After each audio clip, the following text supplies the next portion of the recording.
Join former FBI senior forensic examiners Becky Passmore and Stacey Eldridge as they dig into the world of digital forensics, one bite at a time.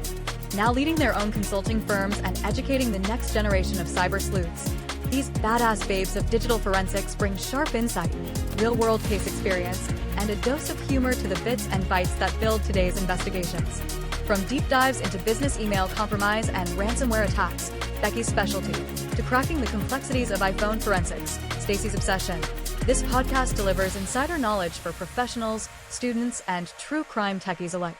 If you've ever wondered what really happens when the digital trail is all that's left, tune in and start parsing the truth.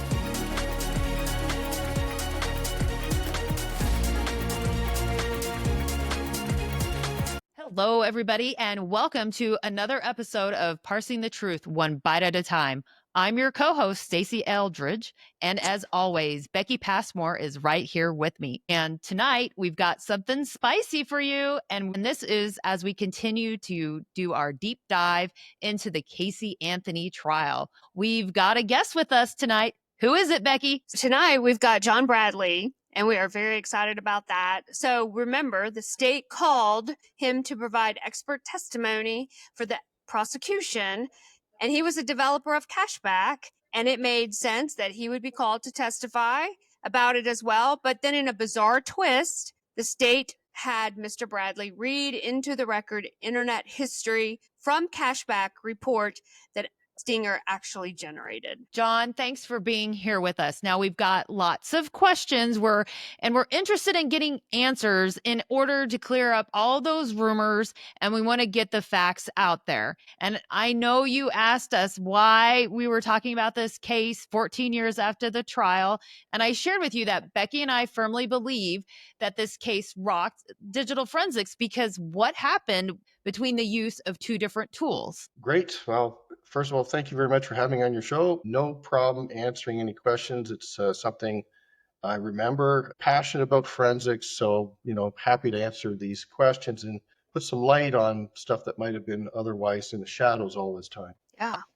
Now, we are obviously going to put our little statement out there. We are not here to judge guilt or innocence, but to highlight the critical role of process, methodology, and expert testimony. And we appreciate you being on the show to provide that guidance. And we don't know if it's possible, but during this episode, we want to try to figure out the root cause of the differences between the two tools and this whole 84 chloroform hits versus the one hit. John, for the listeners who may not even be familiar, let's just briefly describe your background and how you became involved in the Casey Anthony investigation. By way of background, I was a former law enforcement officer in Canada in a large regional police force. I was selected to formulate, develop, and lead our tech crime unit for over 6-7 years. I became an expert witness, testified at all the judge and jury trials here in Canada at different state levels, and obviously the Casey Anthony trial. I've been programming as a forensic software developer for over 32 years. I've developed a number of products, and in this case here, back in the day when internet browser history and cache for Google Chrome and Firefox and Opera was kind of a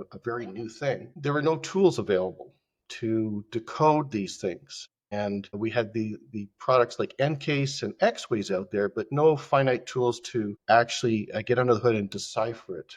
Speaking of Cashback, what capabilities did your software provide at the time? And then how did the investigators go about using it in the Casey Anthony case? Good questions. To start with, the product was designed out of an idea I had. I was working a homicide case in Canada. To make it simple, two suspects, co-accused, were seen at a robbery at a local shopping mall, and the security guard knew one of the accused. Because of that interaction, they called an acquaintance, a female, on the phone, and both parties were on their own computers back in the day looking to figure out where he lived. Now, back then we had Internet Explorer, and the data recovered from all the people's computers, the suspect, the victim, I recovered deleted remnants of web pages. Now, what was significant was in Canada, we have this thing called Canada 411, like the yellow pages, and it lists names and addresses.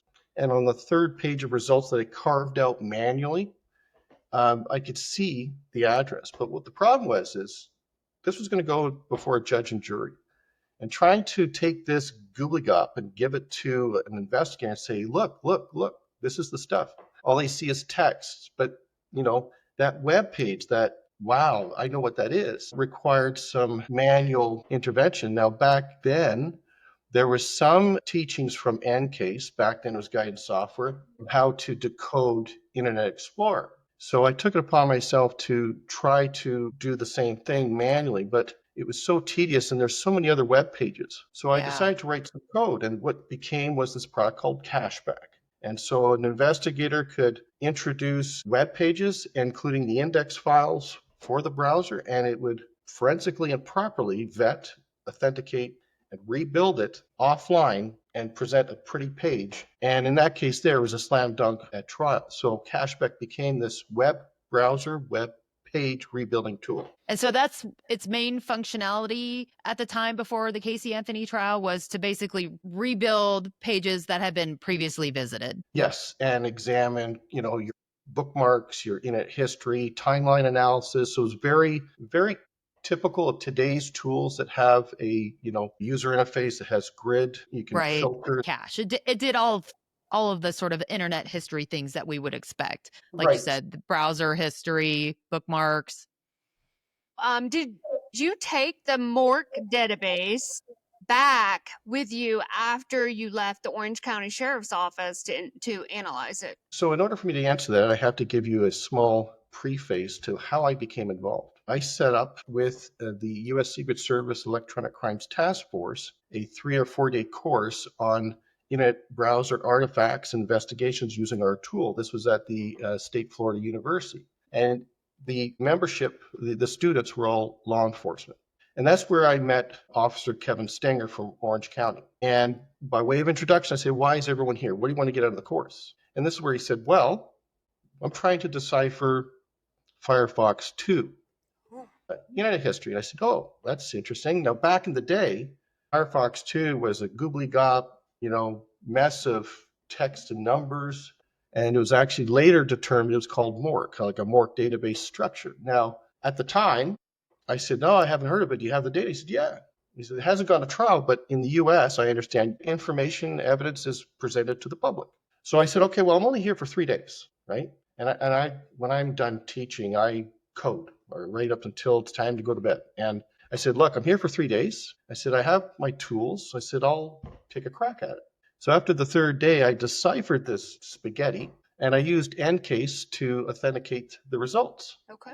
Now, I said on the 3rd day, in fact, I remember it clearly. I was running to the airport and I had enough time to upload the results. I told Kevin, or Officer Stenger, I said, here are the preliminary results. I said, you need to validate it because I don't know the facts and issues of your case, where she went, whatever. So that was how it all started.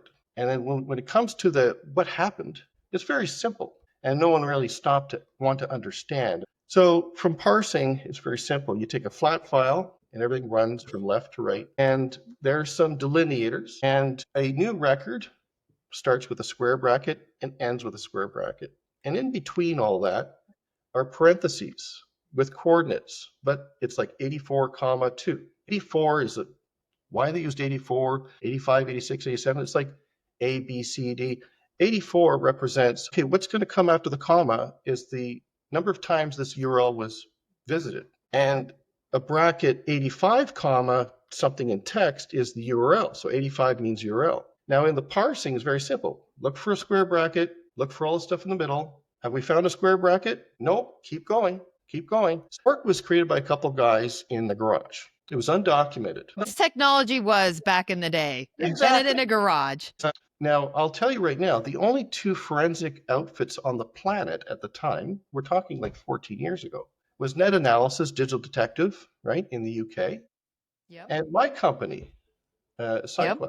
Now, I'll tell you right now, even JAD, Internet Evidence Finder, couldn't parse Firefox 2. It was that new. So I did a pretty good job cracking it in 3 days and say, here you go. But I relied on the experience and the training and knowledge of Mr. Stenger to exercise the fundamental basics of vetting, validation.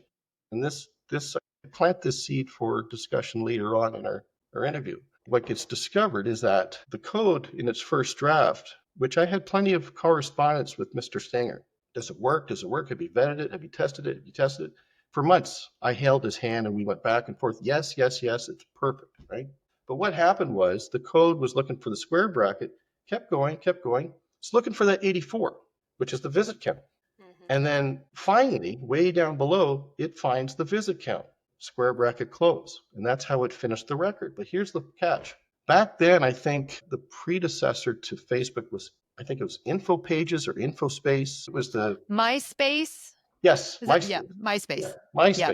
So this is where it starts here, ends here, and what was the URL is actually it was chloroform up here, but it kept going to find the 84. 84 was associated to MySpace, and so it was a very simple logic error in coding. But here's the thing: the programmers that created the thing came out and announced after trial that an 84, if it's missing, it's implied that there's a visit count of 1. Again, this was an undocumented data format. So what was happening is odd, and it makes sense. And I'll tell you right now, from a logical engineering, practical development perspective, you're working with what you see. And what you see is 84, 84, 84, 84. So one would, without documentation, conclude that 84 is a requirement, especially a visit count. So you can see how logically it said, well, don't stop yet until we find the 84. So that's basically what happened. So we might have lost a whole bunch of records in between. Hence, this is what happened when I took the stand. They had produced a report with this anomaly unbeknownst. Hence, there's these sudden gaps, and all of a sudden he was here or she was here, and then all of a sudden she jumped to this page and jumped to this. And all I could do was just read what I saw because I was unprepared. They didn't tell me I was going to be reading someone else's report. In fact, that report should have been vetted. I think we're kind of getting into my next question. As you mentioned it, you're just reading stuff on the stand, and I really noticed that. But so before you get on the stand, obviously they've contacted you. So can you share what you remember about being asked to come and testify in the Casey Anthony? And, what did you think you were going to testify about? So I remember it very clearly. It was 2011 because the trial was in June. Yep. I was contacted a few months prior, like January, February, somewhere around there. And I remember Kevin called me on the phone. He says, hey, it looks like it's going to trial. You're going to be famous. I go, oh, I don't want to be famous, but what are you talking about? Well, we want you to testify. I go, well, why do I need to testify, right? Like, it's not like you call Bill Gates to testify about Windows or you call any other, CEO of whatever, right? It just didn't make sense to me, especially being in Canada. And I also wasn't privy to the facts and issue and the nuances, and I didn't use net analysis or digital detective. I didn't do anything. But he convinced me, again, through the prosecutor as well, that it would add more clout or certainty, I guess, to the delivery of the evidence, given my, history as a police officer, testifying as an expert, and also being the developer. So any questions regarding the validity of the data, so to speak, I understood. So that's what was sold to me. And so that's the only reason why I agreed to it. So did anybody from the prosecution's office, from the state, contact you to trial prep or tell you anything? Or is this mostly coordinated through Sergeant Stinger? Yes is the answer. She was the female prosecutor. She was the main prosecutor. Yep. And she explained to me that I was simply going to answer some questions, mostly about how did I meet Officer Stanger? When did I write this code? What does it do? And I was expecting to be nuts and bolts under the hood, breaking down bring it up on the big screen. This is a square bracket. I was thinking to get very, very technical. I wasn't expecting, nor was it even suggested that I was going to read a report, let alone one that was not vetted, because if anyone had taken it, and this, I'll just say this now to plant the seed, because it is the crux of this whole conundrum. There was a high degree, it was gross incompetence by the investigator, because anyone with this level of criticality on evidence on a homicide based on internet history, and you have two products that had different results, it would be incumbent upon you to validate, ask questions, get back to me, say, hey, I got this conflict. And that was not done. It was evident the day I saw Mr. testify, and I was at home watching it. And so I was assured from 2009 December, all the way up until the time I got there, that, oh yeah, validated, all looks good. So went back to the day where he introduced himself. I said, so my first question before I go trying to write some new code for something that at that time I really didn't have any interest in Firefox too. It was so new. I asked, did you try net analysis? And he said, yeah. I said, well, what happened? He says, well, they couldn't handle the time zones properly. The time, because I guess the internet history crossed, daylight savings in the spring on March of 2008 or 2009, something like that. Right. And my tool did that, right? We took that into account. So I took that as meaning we tried it, didn't work. We were looking for another tool. And the whole time up until trial, I had completely 100% believed that Cashback was the only tool and report created. So it was a shocker to me to see Kevin Stenger take the stand. And Jose Baez walked up to him and said, here's a Cashback report. Turn to page so-and-so. Can you read that out? And this was the 84 times. And then he goes back, he gets the net analysis report. He says, what is this? This net analysis report. Both were created by him. Right. And he said, read that line, a MySpace, visit count 1. And I remember Jose Baez, asked him, he says, they're different, quote unquote. And I was waiting for Kevin Stenger as an expert. This is where I get incensed, right? As an expert who's taking the stand, if I know, and if I've made a mistake or I know there's a conflict in my evidence or whatever, I know it's my duty, it's morally, it's incumbent upon me to explain to the jury, look, I know there's a discrepancy, but it can be explained, and here's why, right? That's right. And so his answer to the question, they're different. And his response was, yes, they are. Right. I remember that. It was just he was so stoic. Flat and short. Yep. They are different. And I was waiting for the but. And what shocked me is Mr. Stenger has been in the industry many, many years. He was due to retire, and he is a trainer with IACIS. So he's got the credentials, he's got the clout, he knows what he should be doing. And I was shocked. As an expert witness and a police officer, especially knowing the severity of the data, he didn't want to face the music and say, look, I gave you 2 reports. I know they're different. He should have said, I produced 2 reports, 2 different tools, but there's a discrepancy with Cashback, and here's why. And I know what the problem is. You can trust this and you can trust that. None of that It also would have been acceptable to say they are different and I don't know why.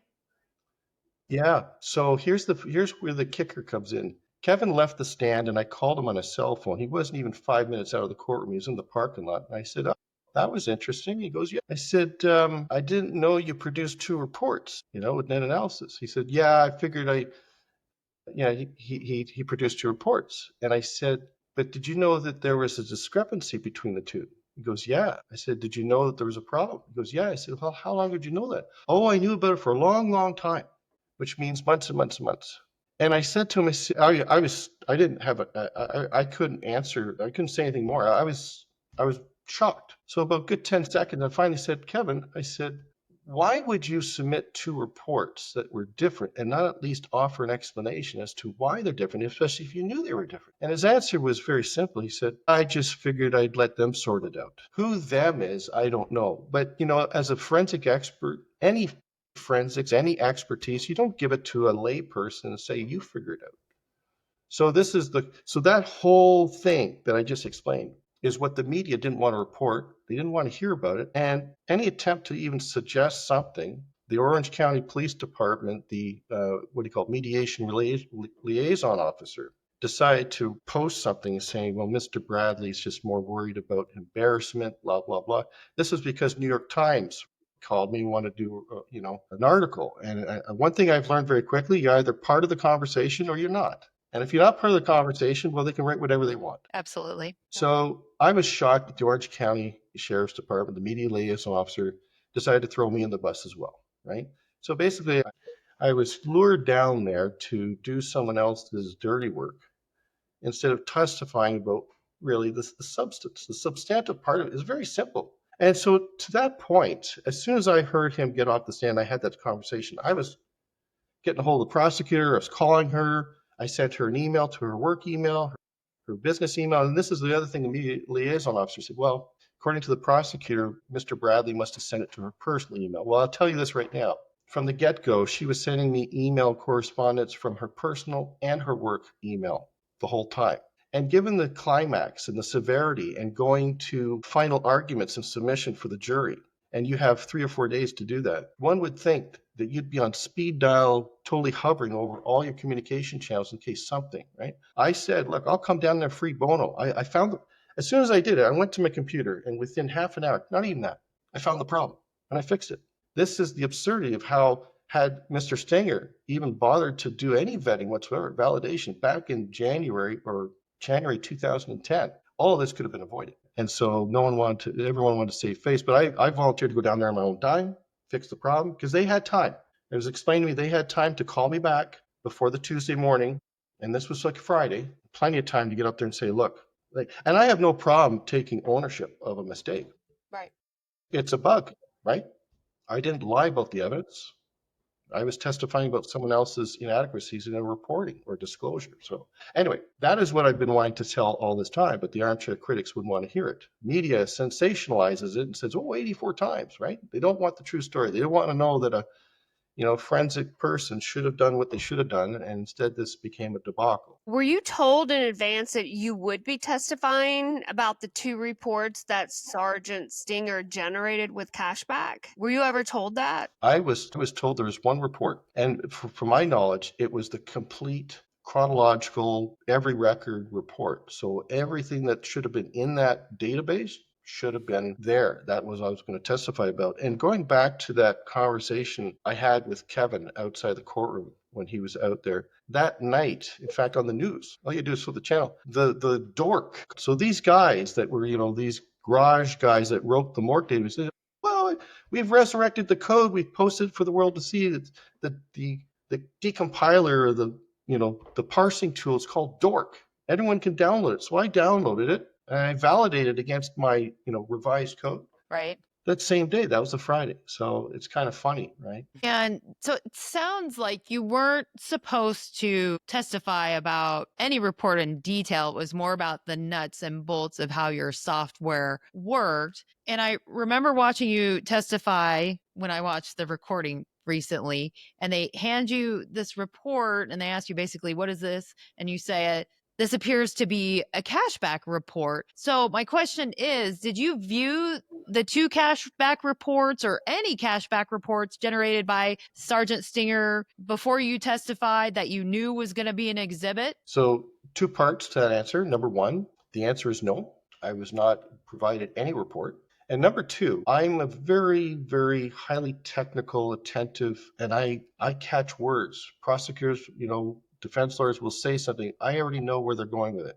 And so when I see that report, my spidey sense was going off already. So I'm not going to, and it's, photocopied, right? Yeah, the header looks like my report. Yeah, the format looks typically that, but I'm not going to say it's the same. That's why I said it appears to be. Right. At the time, did you think testifying about reports that someone else generated with your tool was unusual or typical? Had you ever done that before? So I'd never done that before. And to me, running a forensic lab and being involved with prosecutors and in the back room talking about evidence and testifying how we're going to present this, that is never something that has ever come up. It would be, you could take the issue of computer forensics and let's go to biological forensics, fingerprinting, for instance, right? You could draw some type of comparison. Like you got the expert who does the fingerprinting, got the powder and all that.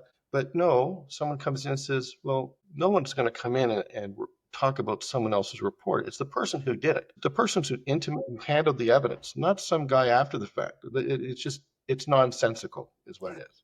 Yeah. And a follow-up question, and it's always so weird when you're on the stand. Did you feel like you just had to keep answering the questions? There was no way to say, I can't do this, I can't read this? A lot of thoughts go through my head really quickly. I'll say this from my own experience. I'm not sure what I would have done in your shoes. Yeah. So given the fact that I had 6 million viewers watching me and, given a report, I kept my cool and I don't really sweat it. I just approach it, take a breath, read it. And I don't have to watch the videos. I remember because my style is very simple. I'll read the report and I'll say line, blah, blah, blah says. And then I remember her asking questions along the line. So from there, they went to the next line there. And I was asked to kind of hypothesize why or how we went from row 10 to row 11. And I found it noticeably odd. And all I could do, again, in that moment, absent of any other information to say that this report has been doctored or limited, filtered is what it was, or incomplete. Right. Absent of that information, I'm assuming Kevin Stinger did his job and he vetted, and this is a bona fide report. So, and this is what the armchair critics out there in cyberspace, forensic space, you're all critical.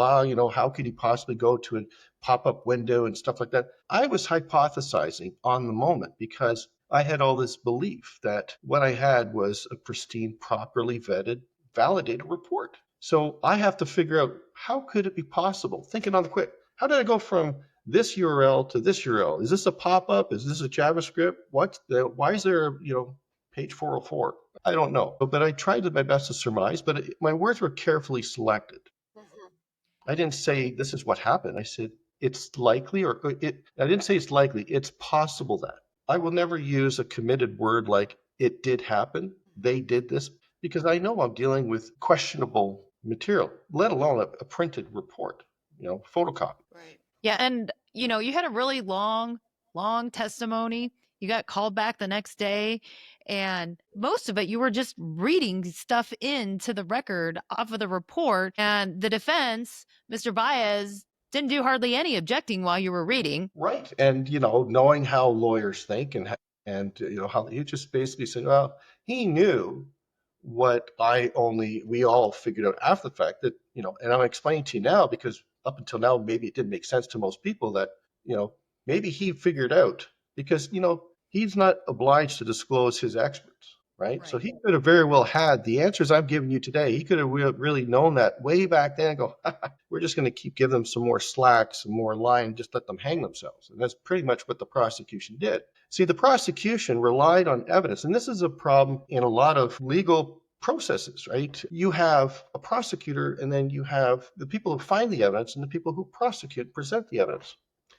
If there's got to be a trust there, and there's a total disconnect there. So, he gave them a plate of goods, and all the prosecutor do is rely on the fact that they are pristine and correct and true, right? And so this is why he probably knew, I don't doubt it for a minute, that he probably knew what we know now, just to a varying degree at least knowing that the report was skewed, because he did know that the net analysis report had one. And so they probably did their own research. Again, having 18 months to investigate this discrepancy was well to his advantage.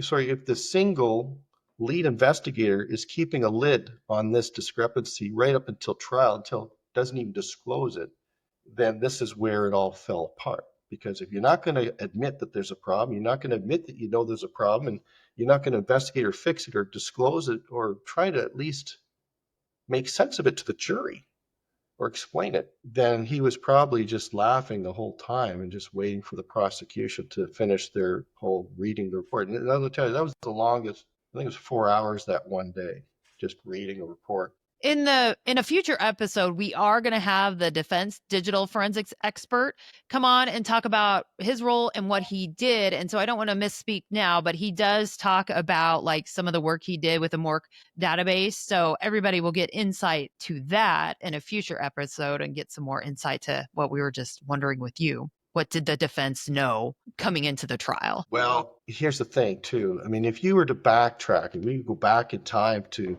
January 2010, Mr. Stinger said, hey, we got a problem, right? Well, it'll be all hands on deck. Okay. And we would probably know what that defense expert probably knows, right? But if you're not going to say anything, you're going to keep it hidden, bury your head in the ground for 18 months, guess what? That's a lot of time to do your research. I wouldn't be surprised whatsoever if this expert says everything that I told you was exactly how he found it. And he probably found it so quickly early on.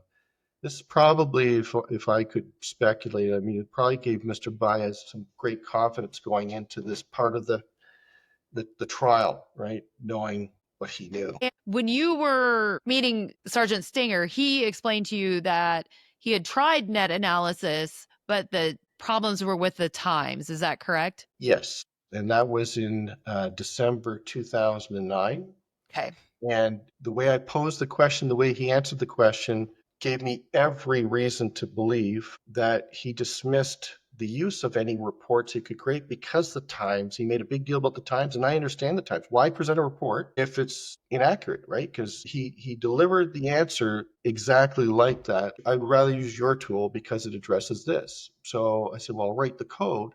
And as far as I know, that analysis was put on the back burner because it didn't handle the timestamp. So the only next time out of 18 months that I ever heard anything about analysis was the moment Jose Baez put a report on front of the podium in front of Mr. Banger and said, and what is this? Oh, this is a net analysis report. And I was shocked. My mouth was hanging open when I saw it. I go, what? Since when was net analysis used? You know, and this And is that what, was when Baez, the defense, called Stinger back to the stand to be one of their witnesses to get evidence in. He was trying to get that net analysis report in through Stinger. He tried first with Osborne, Detective Osborne, and failed. And then when he realized it wasn't her report, but Sergeant Stinger's report, then he had Stinger come to the stand and get the exhibit in, that net analysis report in through him. yes, precisely. And as we all saw, it was the reports. They're different. Yes, they are. And a story. Thank you. No more questions. Like, where's the rest of it?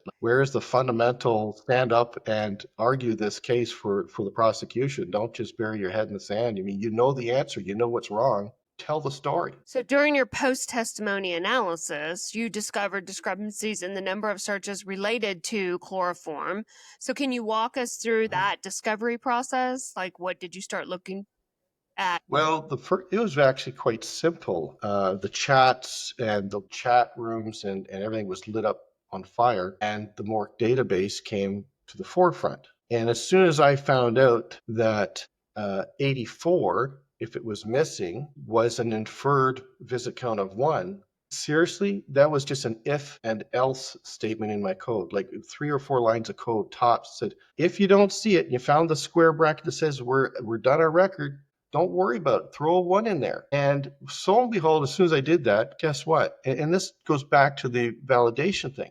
Had Kevin Stenger done what he should have done, he would have realized that the initial build that I gave him to parse it had probably in fact there was, now that I remember, there were reportedly far fewer records in the first cashback report than net analysis. And so when the DORC tool came out and I ran it, it said, okay, we have 5,312 records. Let's say the cashback was like 4,100. Well, after fixing that simple line of code, the report got bigger and it was an exact match. So that's how I validate it, right? And I threw it back. I threw the results of the DORC into ANCASE, and I threw the results of my modified code into ANCASE, did a timeline analysis, and everything lined up in pairs. Cashback, DORC, that sort of thing. So, and that didn't take me more than a few minutes. It just goes to show you how easy it can be to just simply validate something. And you never would have known if it wouldn't have been such a big deal on TV and everybody was talking about it, because the Mozilla guys probably would have never released the specs, and they would have released the DORC tool because they hadn't up until right then. Yep. And I'll tell you how it happened for me. I went back to the hotel room and I turned on the TV, and I remember just staying in the hotel room watching the TV, and I think the anchor on CNN at the time was Michelle something, whatever. And all I remember was her taking a Bristol board, a white, big magic bar, right 84 times and holding it up. And I go, okay, I'm missing something here. There's something about 84 times. And I knew when I saw 84 times in chloroform in the courtroom, and she had me, the prosecutor had me repeat myself. As soon as I said that out loud, in my head, I'm thinking, there's something about that just doesn't feel right to me, right? How can you have a smoking gun 84 times? It doesn't happen that way, right? I mean, you guys have done some cases. I mean, how often do you expect, I'm going to go kill him with a knife, and it's in my internet history, and you find the knife? No, it's not like that at all. It's like 84 times. And I said to myself, she's really hanging on to that, because I think she had me repeat it 2 or 3 times for the jury. My spidey sense was tingling, and I saw this, and that's where, I was anxious. And this was like a week before, I think it was a week before Kevin Stenger got on the stand. So for a whole week, I had to listen to 84 times, right? I didn't have access to what he had, the net analysis report. John, when you discovered the error, you alerted the prosecution. What went through your mind in that moment, both ethically and professionally? I didn't hesitate. It's one thing I've learned. Your reputation is being honest, right? I've never lied in the stand, never would. And I didn't care how many people knew about it. The right thing to do, right, was to come forward. And I had no qualms, no hesitations. I was speed dialing the prosecutor, emailing, and I never stopped, right? And I didn't care what my family would think. I wouldn't care what my peers would think. I think, you know what? I got into policing to help people, to find the truth. And that evolved into being a software developer, writing tools and solutions to help crime, right? To do that sort of thing. And so if there's a mistake, I'll own up to it. I don't need to pass the buck. It's proofs right there. And what better way than I've always solved the problem. It's no different than insulting someone and offering an apology, Absolutely. right? This was a gross error. Whether I thought it was fair that I was the one, taking the heat for it when it really, for all the reasons that could have been prevented. That aside, I could have sat on it, but no, I could have said, well, it's not my problem. Well, no, you know what? It is my problem because I know something that needs, and that's the thing. You know something that is critical. And even though it's Friday, the deliberations on Tuesday, what could I possibly do? Well, guess what, John? You can take a plane, get down there tomorrow morning, show the prosecutor, and stay there and testify and clarify the problem, right? And at minimum, she could have relayed that to Officer Stanger, called him back to explain something. And I think at that point in time, I think there's too much that would look bad because then you have to say to the prosecutor, all our evidence about computer stuff, well, we made a mistake. And it's a big mistake, all the 84 times, it's really only one time. So really, I could see the conundrum for them is how do you backpedal from that when you think you have a slam dunk and then all of a sudden, well, it's not a slam dunk and then kind of blows that all out of the water, right? Yeah. You've been through a lot after testifying. And how did this case affect you both personally and professionally? Well, personally, I was angry. And I was angry because I hold myself to a very high standard. And I guess it was naive of me to believe that everyone in my profession also holds themselves to the same standard. And so I was very, very angry that this was perpetrated on me in a deliberate way to avoid someone else's mistake. That's number one. Professionally, all these armchair critics out there, they're everywhere. They're on the list servers, they're at the training events, they're whispers in the training rooms with other vendor tools, competing vendor tools. And this gets back to me, and everyone's downplaying, well, don't buy that cashback, or don't use this, or, John Bradley did this, blah, blah, blah, so that went on and on and on and on. So it hurt the business. And really, I think that kind of, it slowed me down for many, many months. I had death threats. I was inundated with threats, bombarded from people all over America, like just giving me their peace of mind. I was thinking, I didn't think that there's nothing, I shrugged it off, but it's still a painful thing because I wasn't only just getting it from just Americans, I get it from Canadians. I was getting from people overseas, and I was getting comments from my peers in the industry. There's a handful of people who are the people that like to have their voice heard on these list servers all the time. They're the big voice, the big bark. And they're the ones that came forward, armchair critics. Well, I could have read a report for 4 hours, and I don't know why he's, why he was called down. I could have gone down there. This went on for a long time. And one of the first things I did a year later was change the name because Jose Baez made a smartass remark just as he was walking away from me in the line of questioning. He says, to Kevin Stenger, right? He was walking away from Kevin Stenger. He says, did you spend a lot of money on cashback? And he says, well, no, not really. He says, well, maybe you can still get your cash back. Oh. Right? I didn't stay to the end. Maybe that was not on the court TV recording. So anyway, it was bad humor. Jose Baez was respectable. He offered me a public apology on Dr. Phil's show. He obviously knew more information, as I'm sure will be evidenced by your next guest. So he came with more knowledge than what was known to the public. And on the Dr. Phil show, he offered me a public apology, and I really appreciated that. Right? It was in 2013 though when I got that apology. So I suffered a lot in between, but I didn't let that hold me back. I continued with doing my thing and evolved the software. Fast forward 14 years, we're developing new tools Good. After all of that, did you see any changes in the way that the outfall from the Casey Anthony trial influenced your company, or really just all of the digital forensic examiners in the field regarding validation, testing, and the limitations of forensic tools?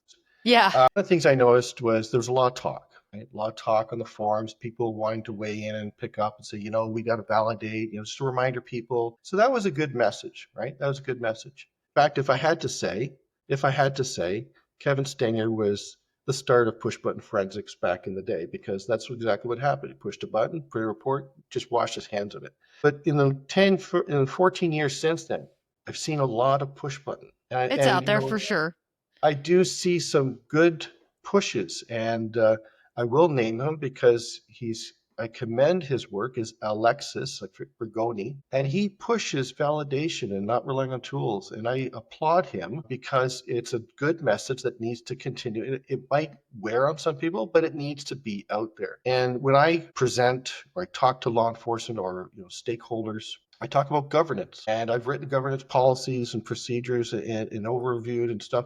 And I highlight validation. Like, what are you doing to validate? And it's insufficient to just run a report from this tool and another tool. When we all started, and I know this includes everyone here, you got under the hood. Yes. And you know what? I'm sorry, you need to learn what a bit and a byte is. You need to know what bitwise and a hexadecimal means. There's no getting around it. And so that's the message that I continue to support. And I applaud Alexis very much for. And, I've been in a class that Briggs was teaching, and one of the things he says along those lines, he says, you are the tool. It's just not software. You have to be your own tool in the toolbox to get things done. And Becky and I both talk about it into the classes we teach, and we talk about it on the podcast. You just can't push buttons. You've got to dig deeper. You've got to look at the actual data. Case in point, and I know if it's a weak example, is email, or browser history, right? How did this end up in the history? Well, he went to this, right? He did it. So right here, well, no, right? There's, what's the state code, whatever? How was that entered, right? Well, we all know there was another recent case with a big hullabaloo about internet history. So, see, internet history is still big in the news 14 years later, just like it was in Casey Anthony case. The transparency of forensic tools and expert testimony in courtrooms. Good question. So first of all, I can tell you from both the police side and as a owner of a software company, right? Tool providers don't want to give you the secret sauce until you take the training. And if you take the training, they'll only go so far as to tell you how to decode Google Chrome index files, for instance, right? So one of the things that I think is incumbent upon the private sector to embrace as well is to find a happy medium between giving police the knowledge to do the vetting, to become a better expert. I think practitioners, but more so executives, like the people who lead the units, need to be held more accountable for governance. Well, they need to be held accountable if no one's checking their work and no one's saying, hey, John, you just pushed a button. What's this report? Tell me about this report. Where's the tool? You need to have. Yeah. And I think what you're speaking of, part of it is that peer review is what Becky and I call it. And I know when we were in the FBI, I think, wasn't it a minimum of 50%? Or was it 25% minimum? Yeah, some offices could say we're going to 100% peer review our cases. Some offices, but I believe the minimum was 25%. Hey, John, here we are. The last question for you. If there's one message you'd want digital forensic examiners, attorneys, and the public to take away from your experience in the Casey Anthony trial, what would it be? And it's so easy for someone to read a headline, the first two words, and go, oh, did you hear what happened? And I think the message I have is find your own facts before you make any opinion or, conclusions about something. Fact find and challenge. If someone says something, well, so-and-so did so-and-so, well, where are your facts? Cite the source. That's what I would say. Yeah, I would agree with that. All right. Well, John, we really appreciate you joining us on this podcast episode and just bringing the truth out about what happened and in your situation and during the Casey Anthony trial. So truly appreciate you being a guest today and bringing that truth out. So until next time, stay safe, stay sharp, and as always, keep parsing the truth one bite at a time. Thanks, Becky. Thanks, Stacy. Thank you. If you enjoyed this episode, make sure to follow us to get notified the next time a new episode drops. If you can do more, head on over to parsingthetruth.com and donate by clicking on the donate button. Parsing the Truth is a nonprofit organization, and we are raising money to send a new digital forensic examiner to IACIS training next year in Orlando. Thanks.